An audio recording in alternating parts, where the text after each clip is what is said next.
இந்த பெங்கால் புயல் சென்னையை ஒரு புரட்டு போட்டுன்னு நினைச்சு நம்ம பார்த்துக்கிட்டு இருந்தா கடைசியா பார்த்தா இது புரட்டின இடம்லாம் பார்த்தீங்கன்னா கிருஷ்ணகிரி, தருமபுரி, திருவண்ணாமலை இந்த மாதிரி இடத்த புரட்டி போட்டுருக்குது.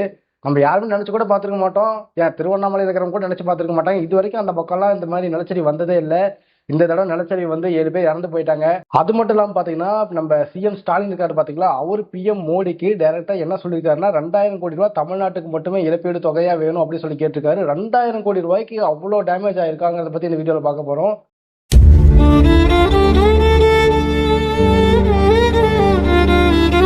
இந்த புயல்னால 12 பேர் இதுவரை இறந்து போயிருக்காங்க. அது மட்டும் இல்லாம 2,11,000 ஹெக்டர்ஸ் ஆஃப் லேண்ட், அதாவது விவசாய நிலம் இந்த வெள்ளத்தால அழிக்கப்பட்டிருக்கு. இப்ப திருவண்ணாமலையில இது வரைக்கும் நிலச்சரிவு வரும்னு யாரும் எதிர்பார்த்ததும் இல்ல, இது வரைக்கும் நிலச்சரிவு வந்ததாவும் இல்ல. வஉசி நகர்ல கிட்டத்தட்ட ஒரு 2 கிலோமீட்டர் டிஸ்டன்ஸுக்கு வீடெல்லாம் இருக்கு. இந்த வீட்டுல பாத்தீங்கன்னா ஒரு பாறை நிலச்சரிவுனால ஒன்று வந்து வீட்டுல விழுந்திருக்கு. அதுல மொத்தம் 7 பேர் மண்ணுக்குள்ள போயிருக்காங்க. இதுல 2 பேர் அடல்ட், அதாவது பெரியவங்க. மிச்சம் இருக்கிற 5 பேர் பாத்தீங்கன்னா சின்ன குழந்தைங்க. இவங்கள இப்ப 5 பேர் உடம்ப அந்த மண்ணுல இருந்து எடுத்துட்டாங்க. இது ஏன் இவ்வளவு நாள் லேட் ஆச்சுன்னு பாத்தீங்கன்னா, அந்த வீடு இருக்கிற இடம் பாத்தீங்கன்னா ரொம்ப குறுகலான சந்து. அதுக்குள்ள எந்த ஜேசிபி எதுவும் எடுத்துட்டு போக முடியல. ஸோ அதனால டைரக்டா மேன் பவர் வச்சு அந்த இடத்த தோண்டி எடுத்துக்கிட்டு இருந்தாங்க. ஆனா அந்த இடம் ஃபுல்லா பாறையா இருக்கிறனால ஜேசிபியோட ஹெல்ப் வேணும்னு சொல்லிட்டு அந்த பக்கம் இருக்கிற வீடெல்லாம் கொஞ்சம் இடிச்சு விட்டு அது வழியா ஜேசிபி எடுத்துட்டு வந்து நைட்டு ஃபுல்லா வேலை பார்த்து எடுத்ததுல 5 பேரோட உடம்பு எடுத்துட்டாங்க. இன்னும் 2 பேரோட உடம்பை எடுக்கிறதுக்கான மீட்பு பணி நடந்துகிட்டே இருக்குது. இந்த மீட்பு பணி நடந்துட்டு இருக்கும் போது அடுத்ததா இன்னொரு 100 மீட்டர் டிஸ்டன்ஸ்ல இன்னொரு பாறை வந்து விழுந்திருக்கு. அங்க இருக்கிற மக்கள் எல்லாம் அப்ரூவ் படுத்திட்டாங்க. இந்த விஷயம் நடந்தனால இத்தனை நாள் நடக்காத விஷயம் இப்ப நடந்திருக்குன்னு சொல்லி ஒரு பயத்தோட தான் இருக்காங்க. அடுத்ததா பாத்தீங்கன்னா நம்ம சிஎம் ஸ்டாலின் என்ன சொல்லியிருக்காருன்னு பாத்தீங்கன்னா, இறந்த ஒவ்வொருத்தருக்கும் தலா 5 லட்ச ரூபா தரதா சொல்லியிருக்கிறாரு. நம்ம மோடி பாத்தீங்கன்னா சிஎம்க்கு கால் பண்ணி எந்த உதவினாலும் செய்யறேன் அதுக்கு அப்படின்ற மாதிரி பேசியிருக்காரு. நம்ம சிஎம் பாத்தீங்கன்னா என்ன கேட்டிருக்காருன்னா 2000 கோடி நிவாரண தொகையா வேணும் தமிழ்நாட்டுக்கு அப்படின்னு சொல்லி கேட்டிருக்காரு. புதுச்சேரியில பாத்தீங்கன்னா 500 கோடி கேட்டிருக்காங்க. 2000 கோடி கேட்கற அளவுக்கு நம்ம ஊர்ல அப்படி என்னென்ன டேமேஜ் ஆச்சுன்னு பாத்தீங்கன்னா 12 பேர் இறந்திருக்காங்க. அது மட்டும் இல்லாம பாத்தீங்கன்னா 2,11,000 ஹெக்டர்ஸ் ஆஃப் லேண்ட், அதாவது விவசாய நிலம் பாதிக்கப்பட்டிருக்கு. இது தமிழ்நாட்டுக்கும் சரி, இந்தியாவுக்கும் சரி, விவசாயிகளுக்கும் சரி ஒரு பெரிய இழப்பு. ஏன்னா இந்த வருஷம் நெல்லங்காடு எல்லாமே அழிஞ்சிருக்கு. நெல்லங்காடு, வாழைத்தோப்பு, கரும்பு தோட்டம் இது எல்லாமே அழிஞ்சிருக்கு. கண்டிப்பா அரிசியோட விலை ஏறதுக்கான வாய்ப்பும் அதிகமா இருக்கு.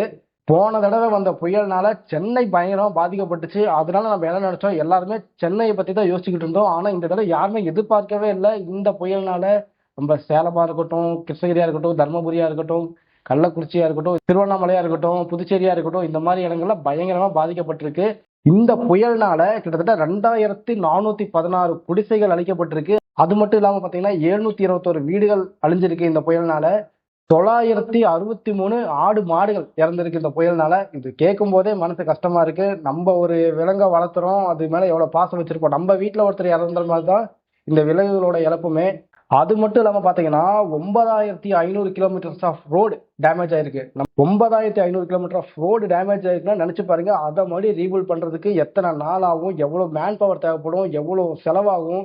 அதை யோசிச்சு பார்த்தோம்னாவே பயங்கரமான ஒரு டேமேஜ் நம்மளுக்கு தெரியுது. 1847 மதகுகள், அதாவது நம்ம ஊர்ல தண்ணி போறதுக்கு சின்ன சின்னதா கட்டி வச்சிருப்பாங்க பாத்தீங்களா, அந்த மாதிரி மதகுகள் டேமேஜ் ஆயிருக்கு. 417 தண்ணி தொட்டிகள் டேமேஜ் ஆயிருக்கு. 1649 கிலோமீட்டர் ஆஃப் அந்த எலக்ட்ரிக்கல் ஒயருக்கு பாத்தீங்கன்னா அந்த கரண்ட் சப்ளை பண்ணுது இல்ல, அந்த ஒயர்ஸ் டேமேஜ் ஆயிருக்கு. கிட்டத்தட்ட 23,664 மின் கம்பிகள், அதாவது கரண்ட் கம்பின்னு சொல்லுவோம்ல, அது டேமேஜ் ஆயிருக்கு. 997 டிரான்ஸ்ஃபார்மர்ஸ் டேமேஜ் ஆயிருக்கு. இந்த அளவுக்கு டேமேஜ் ஆயிருக்கு. ஸோ இதுல இருந்து நம்ம இதெல்லாம் சரி பண்ணாதான் நம்மளால எலக்ட்ரிசிட்டியை கரெக்டா வீடு வீடு கொண்டு வர முடியும். அந்த அளவுக்கு இதுல ரிஸ்க் இருக்கு.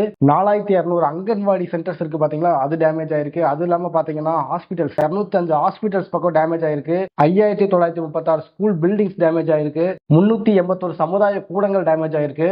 ஸோ இவ்வளவு விஷயம் டேமேஜ் ஆயிருக்கு. இவ்வளவு விஷயம் சரி பண்ணா கண்டிப்பா 2,000 கோடி தேவைப்படும். அது மட்டும் இல்லாம பாத்தீங்கன்னா இது எத்தனை நாள் எடுக்கும் தெரியல. நம்ம கவர்மெண்ட் இதை எப்படி சமாளிக்க போகுதுன்னு தெரியல. இதெல்லாம் சமாளிச்சு வந்தோம்னா தான் நம்ம தமிழ்நாட்டுக்கு ஒரு பெரிய ரிலீஃபா இருக்க போகுது.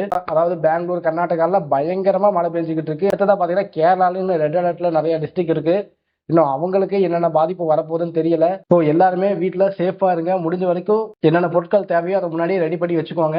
நம்ம பார்த்தீங்கன்னா டே டு டே லைஃப்ல நம்ம ஃபேஸ் பண்ற ப்ராப்ளமா இருக்கட்டும், டெக்னாலஜி ஓரியன்ட் ப்ராப்ளமா இருக்கட்டும், அதை பத்தின ரெகுலரான வீடியோஸ் நம்ம சேனல் அப்டேட் பண்ணிக்கிட்டே இருக்கோம். இந்த மாதிரி யூஸ்ஃபுல்லான வீடியோஸ் வேணும் நம்ம சேனல் சப்ஸ்கிரைப் பண்ணுங்க. அப்புறம் இந்த வீடியோ உங்க ஃப்ரெண்ட்ஸுக்கு ஷேர் பண்ணுங்க. தேங்க்யூ.